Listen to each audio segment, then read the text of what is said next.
Chapter 2. Is animal work for you? A lot of young people think just because they own a dog, cat, bird, snake, spider, fish, or hamster they are qualified to work in a pet or vet store. Well, owning an animal is a good start, but that's not all to it. Animal work comes from both the heart and mind, and not simply being around family pets.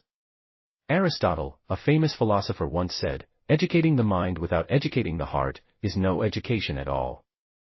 Using the above quote, I would always explain the two aspects whenever some youngsters handed me their curriculum vitae. They thought just because they had a family pet at home, that would make them the best candidate compared to others. They did not understand what pet or vet store work actually entailed. They had a different perception. In their mind, it was all about playing with animals in the shop while waiting for customers who would just come pick what they want, pay, and go. They had no idea of all the other work that had to be done. They were oblivious to all the extra duties they had to perform. Most didn't expect to clean bowls clean, or clean enclosures clean, or sweep floors clean, or pack stock neatly, let alone spend most of the day standing or moving and carrying heavy items, almost daily. They did not anticipate all this. Some quit within just a few days or weeks. In my experience, those who claimed to have pets at home were the worst in terms of making sure the animals we kept were well looked after. I later learned that even though they had pets at home, they were not doing much with regards to looking after them. I figured out that someone else was doing all the dirty work for them. From that moment I had to convince my bosses to never consider having pets at home as a prerequisite to getting work in all the outlets I was in charge of.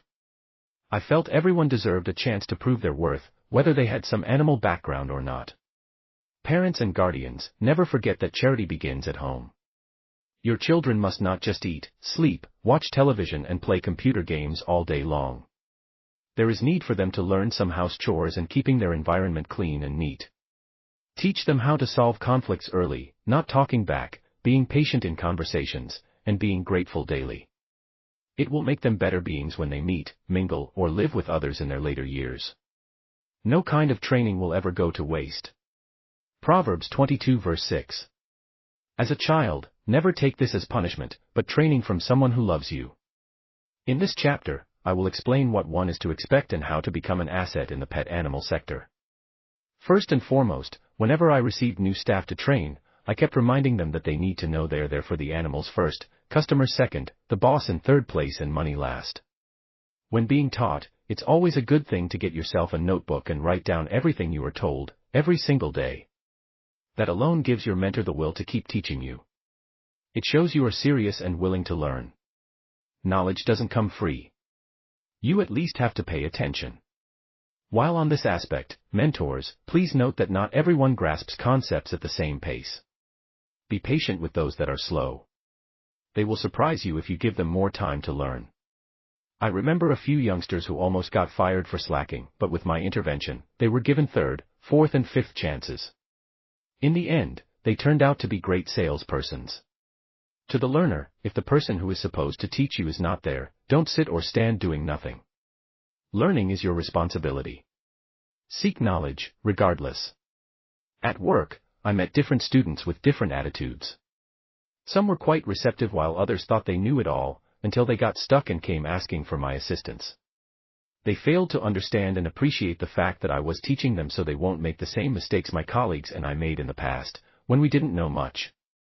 So my advice is, even if you know, be humble. I always apply this principle everywhere I go. Talking less and listening more helps you understand the culture of that new place, how they go about their business and how much they know. Don't be quick to open your mouth. You have 2 ears and 1 mouth for a reason. Always pay attention more than you speak. It doesn't matter how much experience you have, what qualifications you possess, what position you hold, or what sector it is. When you go to a new place, your mission is not to show off and change how they do things, but to learn first and improve as you go along, if there is need. While academic qualifications are not usually used as a yardstick for recruitment, they surely will work to your advantage over others if you were good in class. If you are still in school, do not neglect your academics and blindly subscribe to the notion that people who work as pet and vet store staff need no educational qualifications to do what they do. Your understanding of geography, biology, mathematics, chemistry, physics, and computers will help you understand origins, habitats, classifications, and anatomies of the animals you will be dealing with, their feeding guides, measuring and calculating of figures, dimensions, volumes, weights and proper levels of water parameters, foods and medicine formulations, compositions and dosages. My advice, therefore, is, treat each and every school subject with equal attention and effort. There is no subject that's useless in life. Remember, you are more likely to be taken seriously, respected, and your contributions taken into consideration if you did well in school. Besides that, you may also just be given non-manual work. So please study hard. Above all, a basic to good understanding and articulation of the local languages is very essential, as some aspects can easily be conveyed, explained, and understood in vernacular languages, so try to learn them.